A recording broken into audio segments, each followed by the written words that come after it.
इनको तो छुपा लिया गया, आद्या मार शक्ति ने छुपा लिया। खाली बाणी लिखी है, दर्शन इन्होंने सहजल कमल में निरंजन भगवान के नहीं किए और बाणी लिख दी उन्होंने। अब उनको ये आदेश मिल गया कि ये मेरे पास ना आने पाए, मेरा भेद न जाए। तो आद्या मां शक्ति इन तीनों से बिल्कुल छुपा करके रखती है। वैसे तो ये तीनों उसी के पुत्र हैं, ब्रह्मा विष्णु महादेव। अब बताओ घर कितनी दूर है और ये सब कहाँ पड़े हुए और तुम कहाँ पड़े हो? तो ये किसी की समझ में आता ही नहीं, क्योंकि कोई समझाने वाला मिले तब तो समझ में आएगा। अब किसी ने देखा ही नहीं तो क्या समझाएगा? तो जब संत उधर जाते हैं, पहले तो उधर से आए, वो सब देखते हुए उधर से चले आए। उधर से तो कोई आने में कोई रोक टोक नहीं, जाने में तो रोक टोक है इधर से, और जो इधर से जाते हैं उनके लिए रोक टोक, क्योंकि वो कर्मों में फंसे रहते हैं ना, तो इसकी वजह से उनके लिए बंधन। आने वालों के लिए तो बंधन नहीं, तो सीधे चले आए।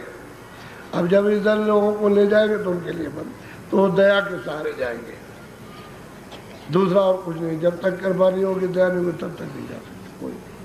और वो संतोषी की कृपा हो। आते हुए जाते हुए दोनों को देखा और वो वर्णन करते हैं कि भाई मैंने जो आँख देखा वो क्या, क्योंकि मुझे जो गुरु ने देखा वो मैं कहता हूँ, और गुरु ने देखा वो उन्होंने कहा। बोलो। सुनते मन को ब्रह्म बखाना, ताको नाम निरंजन। कहते हैं इसी मन को, क्योंकि ये तो तीन लोक का मालिक है ना, इसी मन को ही तो ब्रह्म कहते हैं। असल में बात यह है कि यही मन कहते हैं निरंजन, ये वही बैठे हुए हैं और वही से इन्होंने एक छोटा सा कण, यानी उस चेतनता का जो कण है उस सूरत के साथ लगा दिया। और यही बताएगा करके, यही भरमाता और करता क्या। अब यही तत्व उसी में इधर से जाए और उस भंडार में मिल जाए तो उसे आनंद को तीन लोग का मालिक हो। उसकी इतनी दुर्दशा हो रही है कि घटों में उसने जरा से जरा लगा दिया और घटों और वहाँ जाए भंडार में तो ये तीन लोग का मालिक सब पर हुक्म चलाता है। जति सती सन्यासी जोगी ज्ञानी सब पर उसका हुक्म। अब इसी को ब्रह्म कहते हैं। वैसे ये ब्रह्म नहीं है, लेकिन नाम किताबों में कहा है, लेकिन नाम इनका नहीं, इनका नाम ब्रह्म नहीं है। ये तो मतलब ये है कि ये तो ज्योति स्वरूप है, नाम इनका ही है। और ऊपर में बैठे हुए वो ब्रह्म, वो जो त्रिकुटी में बैठे हुए ब्रह्म, उनका नाम ही ओम है। ओम ही हमेशा रहेगा, उनको कोई बदल नहीं सकता, न इनको बदल सकता है न उनको कोई बदलेगा।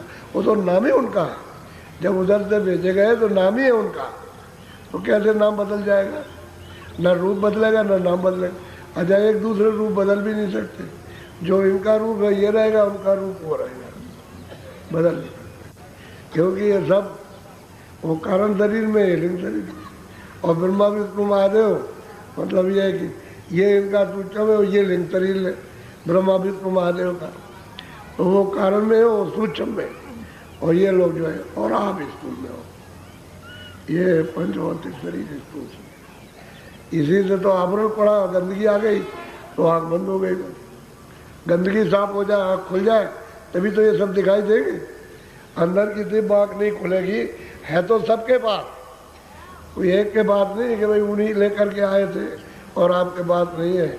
आपकी बंद है आपके पास, लेकिन आप अपनी आँख बना लीजिए, दवा डाल लीजिए, दवा ले लीजिए, जड़ी बूटी मिल जाए उस पर डालिए तो मैल कट जाएगा, आँख खुल जाएगी, साफ हो जाएगी। है सब में, वैसे पशु पंछियों में भी है, लेकिन उनको यानी इतना भान नहीं है कि मैं अभ्यास करके खोल लूँ। मनुष्य शरीर को पूरा बोध है, क्योंकि इसमें पूरा ज्ञान है। तो पांचों तत्व पूरे, इसलिए आगे पीछे का पूरा ज्ञान, इसमें साधना बनती है, उसमें साधना नहीं बनती है। उसमें उपदेश याद नहीं रहेगा, इसमें उपदेश याद रहेगा। अगर एक तत्व की कमी हो जाए मनुष्य शरीर में तो फिर ये पागल हो जाएगा। बहुत से बच्चे देखते हो कहते हैं पागल हो गए, इनको कोई सुध बनी तो एक तत्व की कमी हो गई।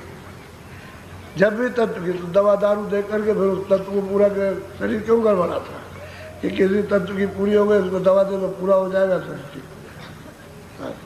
अब जिनमें 3-4 तत्व हैं वो तो उनमें ज्ञान नहीं है, जिनमें 3 उनमें भी ज्ञान नहीं है, जिसमें 2 उनमें भी ज्ञान है। और जो वृक्ष छाटे खड़े हुए, इनमें मतलब यह है कि वो एक ही तत्व है, स्थूल जड़ तत्व है। तो मतलब यह है कि जैसे पेड़ आदि खड़े हुए जंगलों में, इनमें भी सुरते हैं, लेकिन ये अचेत है। जैसे आपके यहाँ नाखून बढ़ता है, इनको काट दीजिए तो दर्द नहीं होगा, लेकिन मतलब ये मांस के साथ जो लगा वो उसको काटेंगे तो दर्द होगा। तो ऐसे दर्दों को टाल है, ये सब काट दीजिए, वहाँ आप जा ही नहीं सकते हो जहाँ तुरंत बैठी हुई है। ऐसी जगह पर इस जड़ में सूरत को रखा, और कितने दिनों तक, 1000 वर्ष तक, 2000 वर्ष तक पेड़ जंगल में खड़े रहे, और उसमें सूरतें पड़ी रहती है। फिर उसके बाद वो सूख जाते हैं, फिर वो भोगने के बाद तब निकल के आती है। तो यही सूरतें उसमें चली गई, यही सूरतें 4 खानों में गई, यही सूरतें नरकों में गई। सूरतें कोई दूसरी थोड़ी है, जो उधर से भेजी गई उन्हीं में से है। अब इसी मनुष्य शरीर है, इतनी सूरतें 4 खानों में चली जाएंगी। तो तुम कहोगे नहीं ये तो अलग है, पशु है, पंछी है।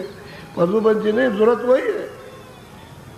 सूरत दूसरी जीवात्मा दूसरी नहीं है, वही है। और जितनी भूख प्यास लगती है आपको, उतनी दर्द होता है, उतने होता दर्द, उसमें कोई कमी नहीं।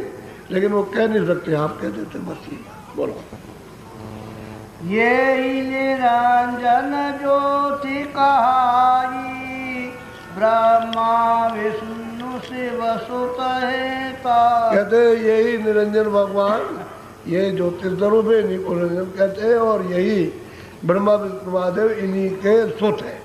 सुत कहते हैं लड़के, पुत्र, इन्हीं के निरंजन भगवान। इन्होंने ही मतलब ये है कि आत्या शक्ति और ये इन्होंने पैदा किया। स्वर्ग वैकुंठ में भी बच्चे पैदा होते हैं, लेकिन ऐसे नहीं होते, और ऐसा भोग नहीं है जैसे स्थूल भोग है। पर वहाँ बच्चे दिखाई देते हैं, छोटे छोटे बच्चे स्वर्ग में दिखाई देते हैं। यानी बच्चे दिखाई देंगे, लेकिन ये लिबास नहीं है, ये ऐसे कपड़े नहीं है तुम्हारे पास, लेकिन है बड़ी चमक का चमक, बड़े ये मुकुट उकुट ऐसे बढ़िया। यहाँ कहीं ऐसे मुकुट नाम निशान को नहीं मिलेगा, ऐसे मुकुट लड़के लड़कियां जब दिखाई देते हैं। तो सृष्टि मतलब वहाँ दृष्टि का भोग है, आँख का, दृष्टि से अंदर की जो दृष्टि उसका भोग है। क्योंकि वहाँ इंद्रियां हैं, 10 इंद्रियां, चतुर्संताकरण, मन बुद्धि चित्त, और उसके बाद तो वो मतलब ये है कि इस तरह का शोर नहीं होती है कि चलो भाई बच्चा पैदा हो रहा है तो चलो ये हुआ है, ये सब कुछ नहीं। वहाँ सृष्टि लिंग सृष्टि है, इस तरह की वहाँ क्रिया नहीं है जो स्थूल क्रिया है। ये नहीं भाई चलो दवा दे दिया जाए, बच्चा पैदा होगा, इसको दवा दो, ये खिलाओ, वो खिलाओ, ये तो ये झंझट झगड़ा हुआ नहीं। लेकिन ये जरूर है कि वहाँ बच्चे हैं, और बहुत सुंदर सुंदर बच्चे और बच्चियाँ बहुत सुंदर दिखाई देती, और बहुत नाच गाना, हर वक्त नाच गाना होता है। उस नाच गाने को देख लो, तुम तो यहाँ नाच गाना देखने जाते तो उसी को नहीं छोड़ते, अरे भाई चलो घर, कह लगे अरे भाई देख तो लेने दे, तो इसी को नहीं छोड़ते हो। और वो अगर तुमको दिखाई दे जाए तो तुम छोड़ दोगे। तो ऐसे नाच गाने हर वक्त होते रहते, ये नहीं कि मतलब वो बंद हो जाए, बंद नहीं होते, हमेशा 24 घंटे होते ही रहते हैं ऐसा। तो वैसे ये है कि सुंदर रोकने के लिए बड़ी सुंदर सृष्टि बनाई जगह जगह, कि ताकि साधक यानी जीव उधर जा न सके, इतना रखा। अब ये छोटी छोटी चीज़ें पा करके तो अब यहीं से नहीं जाते, इसी मूल से वो इसी उन्हें कहा जाता है छोड़ दो छोड़ दो छोड़ दो, नहीं छोड़ते। तो वो तो जब देखोगे वो तो आनंद, तो उसको कैसे छोड़ दोगे। अब वो जो कहते हैं समर्पण हो जाओ, अब उनमें मतलब है कि उनके हो गए तो उसको ले जाएंगे, कि वो जो कहेंगे वही करेंगे, फिर वो महात्मा ले जाते। तो इन्होंने जो देखा लखा, अपने आप से देखा, वो वहाँ जाके देखा, कोई ऐसा थोड़ी कि वो ऐसे ही कह रहे पढ़ के कुछ भी देख रहे हैं।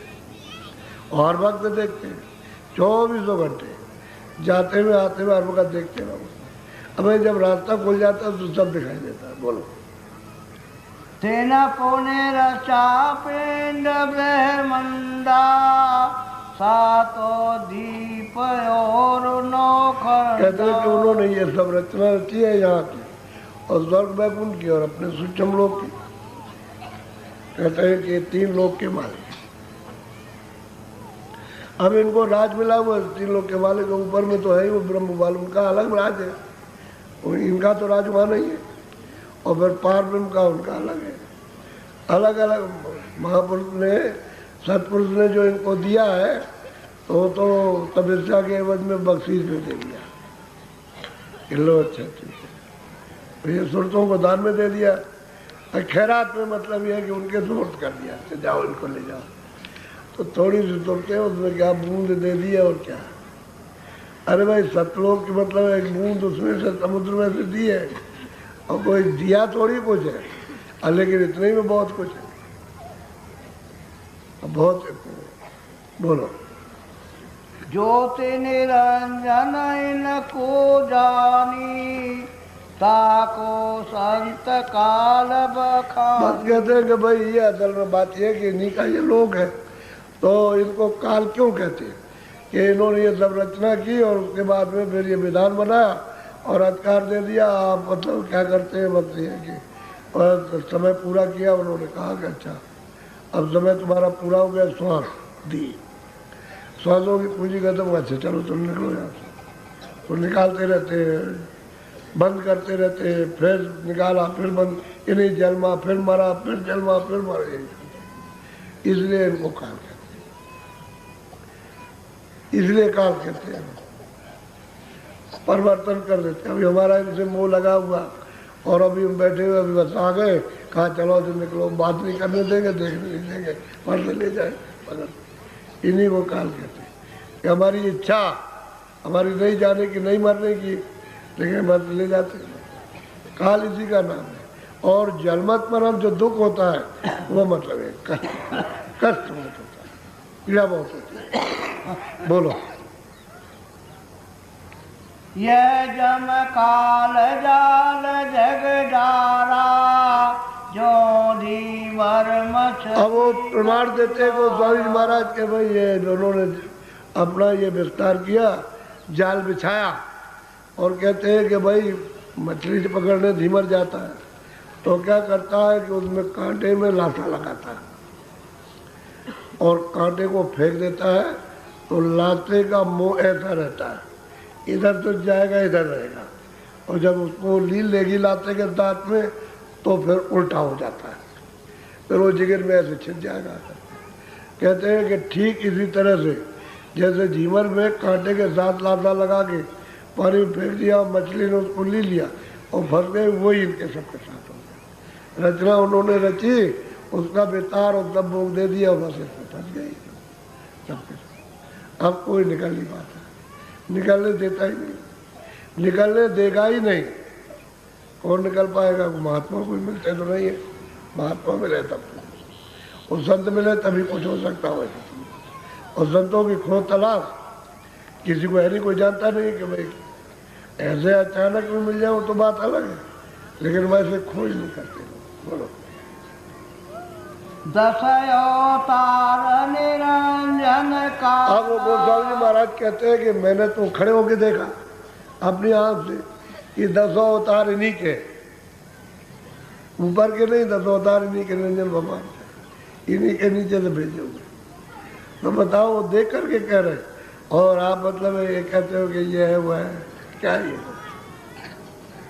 अब तो एक के ऊपर है, इनके ऊपर में ब्रह्म का आत्मत है, उनसे डर है, और ऊपर बैठे पार्वती उनसे डर है, ऊपर बैठे महाकाल को उनसे डर है, और उनको सतपुरुष विराजमान हो, उधर कोई डर नहीं है।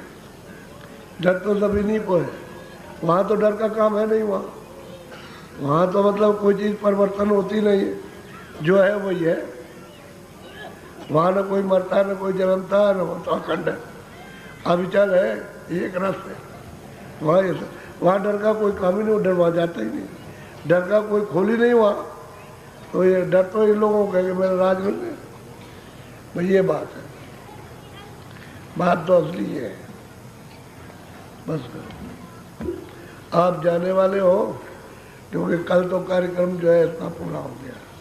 सत्संग तो ऐसे रोज होता रहता है, रोज होता रहेगा, उसमें तो कोई, लेकिन अब आप जिस निमित्त से आए हो, चलो 4-5 दिन चलो सुने आएंगे चल के, कुछ अपनी व्यथा, कुछ पीड़ा, कुछ ये कुछ वो, कुछ साधन भजन का कुछ कहेंगे, कह के आएंगे, तो चले आते हैं इस तरह से। बहुत अच्छा, आपने अच्छा किया, उस समय का सदुपयोग हुआ, ये समय दिया अति उत्तम, ऐसा समय मिलता भी नहीं। और हमने तो परसों ही कह दिया कि भाई आप लोग जिस जिस तकलीफों में हो, यहाँ जो भी आया सत्संग सुना, उसने मतलब ये कि यहाँ रहा तो उसको लाभ तो सब, शारीरिक स्वार्थ और परमार्थ, आत्म लाभ भी और शरीर का लाभ। अरे अब ये कहो कि तुम मतलब कहीं हमारा बिल्कुल साफ कर दीजिए, तो ये नहीं हो सकता, क्योंकि साफ करें तो कल मरते हो, कल खत्म हो जाओगे। जब सफाई होगी सबकी तो कल खत्म होते फिर कुछ नहीं रहेगा। तो गुरु महाराज कहते थे कि प्रारब्ध कर्म क्रियावान कर्म अगर इन दोनों को नाश करते हैं तो खत्म हो जाएगा। तो जब आप प्रारब्ध जब मिली है, उसके साथ में भोग मिला है आपको, यानी स्वास्थ्य के ऊपर में वो जो तकलीफ है वो आपको मिली है, कहीं तकलीफ, कहीं ये, कहीं तकलीफ, कहीं सुख, कहीं भी तकलीफ, कहीं आराम, वो जो आपने किया उसके साथ अगर उसको खत्म किया जाए तो खत्म हो जाएगा, आदमी पूरा जाता है, शरीर ही बदल देगा, रहेगा ही नहीं शरीर। तो उसको तो धीरे धीरे धीरे धीरे मालिक की याद करके जड़ी बूटी रखो या कुटाई करो, तो उससे धीरे धीरे धीरे धीरे जड़ी बूटी से वो नशा चढ़ जाएगा, ये पता नहीं चलेगा। दुख तो उसमें जाता है, लोभ होता है। जैसे तकलीफ है, शरीर में बहुत पीड़ा हो रही, उसने एक इंजेक्शन मार दिया, तो अब पूछा कि आप, कह लगे अब तो दर्द नहीं हो रहा, तो दर्द कहीं गया थोड़ी है, लेकिन वो इंजेक्शन जो लग गया ना उसकी वजह से उसे पता नहीं चलता है। जब उसका नशा उतर जाएगा तो फिर उसके बाद दर्द होने लगेगा, तो यही है। तो जब नाम का अगर असर चढ़ जाए तो तकलीफ चली जाए। इस लोग कहते हैं कि भजन करो तभी दुख जाए, फिर मतलब ये वो रोज नहीं आएगा, वो तकलीफ चली जाएगी। लेकिन आप करते ही नहीं भजन, करो तो क्या फायदा यहाँ सबको होता है। अब वो बात अलग है, किसी को कम किसी को ज़्यादा क्या। अब ये कहो कि सबको एक बराबर हो जाए तो वो बात, तुम अगर बराबर हो जाओ सब तो फिर बराबर भी हो जाए, बराबर तो होते नहीं है। कभी छोड़ते हो, कभी करते हो, कभी ना करते हो, कभी हाँ करते हो, कभी कुछ कहते हो, कभी कहते हो हमसे भजन नहीं होता, हम नहीं करेंगे, कभी ये काम नहीं छोड़ेंगे, वो करेंगे, उसको करेंगे, वो करेंगे। अभी ये सब बात है ना, तुम तैयार रहो तो ठीक है। अब तैयारी तुम्हारी होती नहीं है, ये बात। सुख में सुमरन न किया, दुख में किया यार। अगर सुख में तुम नहीं करते, दुख में तो क्या, अरे भाई सुख में सुमरन जो करे दुख काय को, तो सुमरन मालिक की याद तो सुख में करना, शरीर से करो अच्छी तरह से। अब यह सबको बिठा मिली है, कर्मों की बिठा सबको मिल गई, बचा कोई भी नहीं। इस वक्त सब पीड़ित थे, धनी भी पीड़ित थे, निर्धन भी पीड़ित थे, विद्वान भी पीड़ा, विद्वान भी, सब लोग पीड़ित थे। ऐसी करनी आपने की है कि वो व्यथा सामूहिक हो गई, सब में रमा हो गई। अब उससे सब लोग व्याकुल। अब यह है कि अगर नाम का रस उतर आया, नाम का नशा, तो मेरे तकलीफ का आभास नहीं होता। फिर वो एकदम से कहता बड़ी मौज है, बहुत अच्छा। तो जो लोग अभी गाड़ी से जाएंगे वो तो जाएंगे ही। और अभी लोग यहाँ, आप ऐसा करना कि अपने अपने जिलों से 10 प्रेमी, अभी महीने में कभी आप 10, कोई वो 20, कोई मतलब 15, ऐसा अपना भेजते रहो। हमने अभी परसों कहा है कि अभी मतलब ये है कि गुरु पूर्णिमा आएगी, तो हमने पहले से कह रखा कि अभी तो मैं कहीं जाने वाला नहीं हूँ। अभी तो मैं थोड़ा सा, मैं बाहर घूमता था तो यहाँ कुछ नहीं था। अब कि मुझे रुकने का मौका मिला तो यहाँ बहुत आपके बैठने की एक व्यवस्था, क्योंकि सत्संग तो बैठने पर ही ठीक से सुनाया जा सकता है। जब बैठने की जगह नहीं है तो क्या सुनाएगा। और अभी तो शुरू किया है, अभी आपने क्या सुना, शुरुआत है सुनाने की, अभी तो तैयारी कर रहे थे भाई सुनने वाले भी तो कुछ हो कि जो बैठ के कम से कम कुछ सुनने लगे। तो अब मतलब ये है कि अपनों में अब ये भाव जगे, दर्शन करना चाहिए। तो कल भाव ये भी जग सकता है कि अब करनी करना चाहिए। अब फिर ये भी भाव जग सकता है कि करनी करो तो मालिक का दीदार भी मिलना चाहिए। तो सब काम है ऐसे ही है। धीरे धीरे उसको कहते हैं कि अबोध को, गोस्वामी जी कहते हैं अबोध को, जो कुछ नहीं जानता था उसे लगा लिया, जो इस योग नहीं था उसको लगा करके और जगा के वो चिता लिया। तो वो ऐसे ही महापुरुष महात्मा जगा लेती, चिता लेती। तो अभी वहाँ जाओगे घर में, खेती का काम है ये। जब खेती का हो जाए तो आप अपने अपने जब खेत में करो तो ये संकल्प करो कि भाई चलो वहाँ ले चलेंगे, हम भी वहाँ खाएंगे, और अगर दो चार और आए तो इसमें से वो भी खा लेंगे। तो थोड़ा सा इकट्ठा हो, इतने में तो होना चाहिए। जब उधर से बस में आओ तो रख के ले आओ, यहाँ खाओ, और जो बच जाए तो पीछे जो लोग हैं उनको छोड़ दो, सीधा काम करो। छोड़ दो तो लोग आते जाते रहेंगे, तो तुम्हारा भी काम चल गया, उनका भी। यही चीज़ असली है जो तुम्हारे उपयोग में कर्मों की सफाई में सहायक हो जाती है और परमार्थ से धन मिलता है। ये बात तो मतलब ये है कि अब सत्संगी उसको समझने लगे। अभी तक नहीं समझते थे, लेकिन अब धीरे धीरे सब चीज़ समझ में आने लगी कि भाई ये तो हम ही वो करना, बाबा जी को कितना खाना, हम कितना खाएंगे, एक रोटी मुश्किल, वो भी सूखी, एक भी नहीं खा। आजकल तो हम रोटी भी नहीं खा सकते, समझ गए। वो सब्जी लेते, तरह से सब्जी लेती, वो भी फीकी। तो मतलब ये आपको तो चटपटा चाहिए, तो मतलब उसी से ये शरीर थोड़ा बहुत चल रहा। खाना तो वैसे भी बहुत कम खाते हैं पहले, तो ये कौन खाएगा, ये तो आप लोग आपने खाते ही हो। जो भंडारा चलता 1000, 1500, 500 ये रोज़। मतलब ये है कि आदमी जो है अब शाम और सुबह और नाश्ता कितना पड़ेगा। 1000 आदमी को खाना बने एक टाइम, तो दूसरे टाइम भी तो चाहिए, फिर उनके लिए अलग से नाश्ता चाहिए। तो अभी ऐसा अभी आपने भंडारा किया तो उसमें बैठे थे, तो ज़मीन को खाली क्यों रखा जाए, तो भर से गेहूँ बो दिया, उस सब में गेहूँ बो दिया, और आपका मतलब है काम भी हो गया होली का।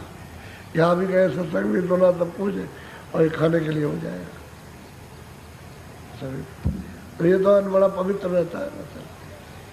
इसलिए कहते हैं कि देख मतलब मेहनत ईमानदारी की कमाई का तो अलग, उसमें तो होना ही चाहिए, क्योंकि वही तो भजन में सहायक होता है। और चोर की कमाई खाओगे ना, बेईमान की, तो फिर मतलब भजन में भंग बिगड़ पड़ जाएगा। तो इस तरह से कमाई अच्छी होगी। तो जाओ भजन करना, अपना काम भी करना, और जरा लड़ाई झगड़ा थोड़ा छोड़ो, यानी बैठ में वैसा मत करो, थोड़ा सा जरा सा चुप्पी साधो। चुप्पी साधने से दूसरे का ऐब नहीं आएगा, यानी उसका नशा आपके ऊपर नहीं चढ़ेगा। चुप्पी साध जाओगे और वो समझेगा कि मतलब ये है कि तो बेवकूफ़ है, तो आपको थोड़ी देर बेवकूफ़ समझेगा, लेकिन फिर वो कहेगा कि भाई हम ही बेवकूफ़ है, वो तो कुछ नहीं बोलता, हम वैसे ही बोलते रह गए। हम गए दुनिया हमको बेवकूफ़ कहने लगी कि अजीब गरीब आदमी हो, तुम उसको बोलते हो और वो कुछ नहीं कहता है, तुम ही बेवकूफ़ हो, तो दुनिया ही बेवकूफ़ कहेगी। तो चुप्पी साधना भगवान भजन के लिए अच्छा है। उसमें दूसरे की मतलब ये है कि अपराध आपके ऊपर नहीं आते वो नहीं, और दूसरे की चीज़ पकड़ लो तो उसका अपराध आएगा, फिर वो भी आपको भोगना है। क्यों ऐसी जिल्लत में मुसीबत में पड़ो, चुप्पी साध जाओ, और जो कुछ होगा वो मालिक देगा। ऐसा क्यों नहीं सोचते हो कि हम भाई मेहनत करते हैं, जो कुछ होगा हमारे बाल बच्चों को हमको तो मिल जाएगा। ऐसा विश्वास करोगे निश्चित है, उसमें इधर उधर टलता बलता नहीं है, निश्चित मिलता है। और जब तुम विश्वास में कमी कर देते हो, शंका आती है, तो बस वही गड़बड़ी हो जाती है, वही गड़बड़ी। बोलो जय गुरुदेव, जय गुरुदेव। अभी तो बहुत से लोग तो अभी रहेंगे, रह जाएंगे, क्योंकि कोई कल जाएगा, कोई परसों जाएगा, ये तो हमेशा ही चलता है। लेकिन ये है कि कल समाप्ति हो गई, कुछ आज जाएंगे, कुछ कल जाएंगे, ऐसे तो पीछे से जाते रहते। किसी का टिकट है, किसी का कुछ है, मतलब किसी की बस आने वाली है कि बस छोड़ के चली गई, आ जाएगी तो बस वाले रह जाते हैं। इस तरह से होता रहता है, जाते रहते हैं। और जब पीछे वालों को सेवा मिल जाती है, अब इतनी अगर लगाया जाए तो इतने लोग कहाँ जाएंगे सेवा में? तो सेवा तो थोड़ी लोग करेंगे ना, सब तो नहीं कर सकते, जगह चाहिए उसके लिए, इसलिए थोड़े लोगों को मौका मिल जाता है। तो जब टोली बेचते रहोगे 5 की 10 की, तो सबको मतलब मिलने लगा, फिर वो पहुंच जाओ, फिर और प्रेमी जन चले गए, 4 दिन 10 दिन रहे, फिर अपने बस चले गए, फिर आ गए। इस तरह से सेवा कार्य भी होता है, सत्संग भी आपको मिलता रहेगा, सत्संग भी मिलेगा, सेवा भी मिलेगा, भजन भी करते रहोगे, सब काम बनता रहता है। ये बात है। अच्छा कुछ दिन यहाँ रुक जाते हैं तो फिर कहते हैं हमारी इच्छा खत्म हो गई, अभी नहीं जाएंगे, हम जरा देर में जाएंगे, तो वो देर में करते रहते। अब बहुत से लोग बहुत दिन से कर रहे हैं सेवा, कह लगे अभी नहीं जाएंगे, जब होली का कार्यक्रम हो जाएगा उसके बाद देखा जाएगा, तो सेवा कर रहे हैं। ये पहाड़ों वहाड़ों से बहुत से आए हुए हैं, इधर गुजरात की तरफ, औरंगाबाद से, उधर रांची की तरफ पहाड़ों से, तो ये रुके रह गए। अब कल कहा उन्होंने कि हम जाएंगे तो चले जाओ, फिर उसके बाद जाएंगे वहाँ, और 2 4 5 10 को फिर ले आए, कहेंगे हमारी इच्छा ही नहीं हुई वहाँ, फिर आ जाते हैं। तो ऐसा होता है, जब उनको सत्संग को समझ आ जाती है तो सब ऐसा ही है। थोड़ा सा विचार के बाद दर्शन करते रहो, इसको ध्यान रखो। बोलो जय गुरुदेव। अच्छा जरा सा भजन में बैठ जाओ, बैठो, थोड़ा सा बैठ जाओ भजन पर। जो जाने वाले हैं जल्दी में वो तो लेन में बैठ जाएंगे, जो नहीं जाएंगे वो सब अलग हो जाएंगे, वो बैठेंगे नहीं। हम जितनी बात कहा करें उतना ध्यान रखा करो कि जो जाने वाले अभी हैं वो तो बैठ जाए, तो मैं उनसे मिल लूँगा, और आप लोग बीच में बैठो, नहीं तो समय बता उनको बेचारों को देर लगती, और वो मतलब रह जाते हैं और तुम बीच में चले जाते हैं। इसलिए आपको नहीं जाना तो आप अलग जाओ, और जो जाने वाले बैठ जाएंगे।